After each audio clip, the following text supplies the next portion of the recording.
그 방정식의 근은 함수 입장에서는 엑셀편이니까 함수를 그려서 엑셀편이 어디에 있지? 라고 해석을 하러 가자. 이게 일단 기본편.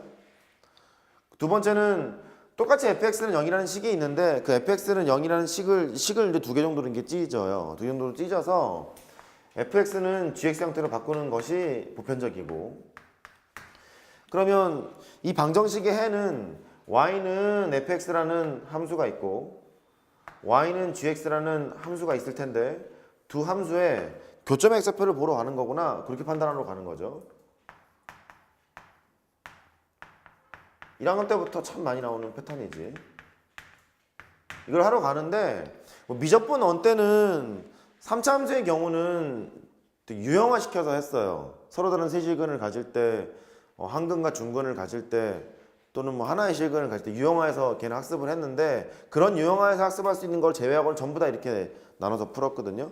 할 때는 이렇게 됐었죠. 이쪽은 고정시키는 함수를 쓰고 이쪽에는 움직이는 함수를 쓰고 움직인다 이렇게 하고, 여기는 움직이는 함수는 되도록이면 상수함수를 쓰거나 되도록이면 1차 함수 정도로 막으시는 게 좋아요. 정 안 되겠으면 2차 함수까지는 뭐 납득을 하는데 되도록이면 3차까지는 가지 마세요. 그렇죠? 이렇게 막으시는 게 좋고, 대부분 문제는 이렇게 푸는 것이 편해요. 편한데 어떤 문제는 좀 식이 좀 간단하잖아요. 식이 좀 간단하면 1차 함수 접선을 이용해서 문제를 푸는 것이 편할 때도 있기는 있어요. 결국 뭐 둘 중에 하나야. 그렇게 되고, 그래프 기행이 자신 있는 사람은 상수로 풀면 다 편하게 풀려요. 편하게 풀리는데 그래프 기행이 자신이 없게 되는 순간 접선을 이용해서 푸는 것이 수식상으로는 간단할 수가 있어요. 뭐 그렇게 보시면 되고, 방정식은 뭐 끝이고, 부등식.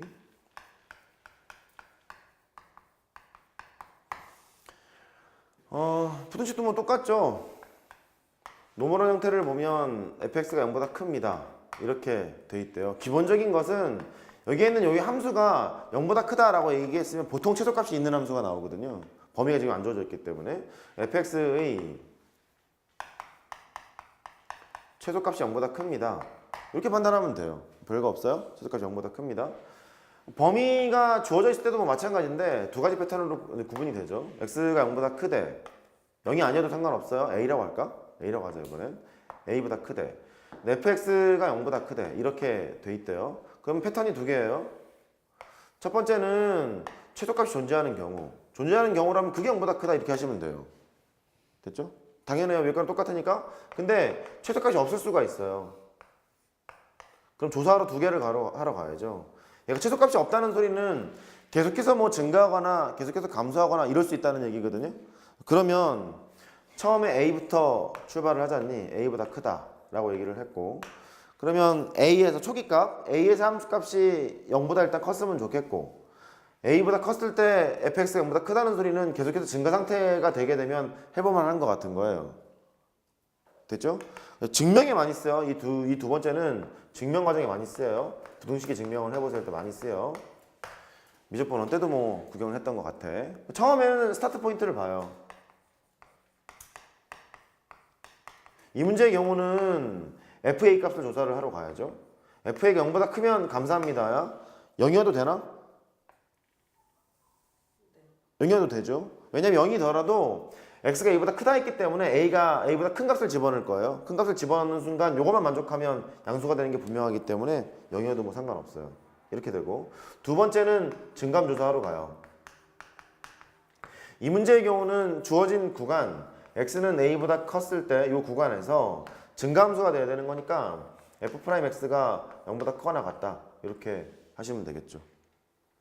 됐죠? 상수함수만 아니라면 0보다 크다 이렇게 하면 되고, 혹시 모르면 0보다 크거나 같다 이렇게 하시면 되겠고, 보통 그래서 상수함수가 아닌 경우에는 뭐 0보다 크다 하면 되는데 잘 모르겠으면 증가함수랑 동치명제는 f'x가 0보다 크거나 같다 그렇게 보셔도 돼요. 된 거죠?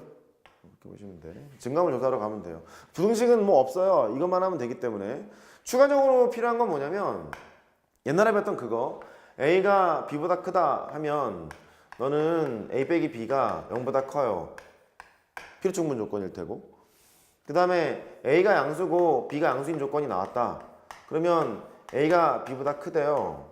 그럼 제곱을 한 것이 더 크다라고 판단해도 좋고, 아니면 나누는 거 있죠? A를 B로 나눴을 때 그게 1보다 크다. 뭐 이런 것도 괜찮고요. 그러니까 포인트는 그래요. 대소 비교를 할 때 뺀 게 0보다 크겠느냐, 양수의 세계에서는 나눈 게 1보다 크겠느냐 혹은 작겠느냐 이런 것으로 판단하러 가야지. 그런 느낌만 있으시면 돼요. 얘도 마찬가지로 증명에 많이 써요. 수능은 미적분 2랑 기백이랑 확통 요거밖에 나오지 않습니다만 수리논술로 가면 막 수열도 나오고 그러거든요.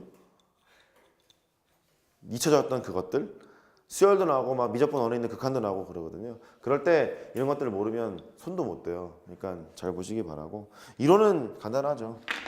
이론은 간단한데 문제가 좀 피곤하죠. 잠깐 쉬었다가 17단원 할게요. 적분까지 하겠다 오늘.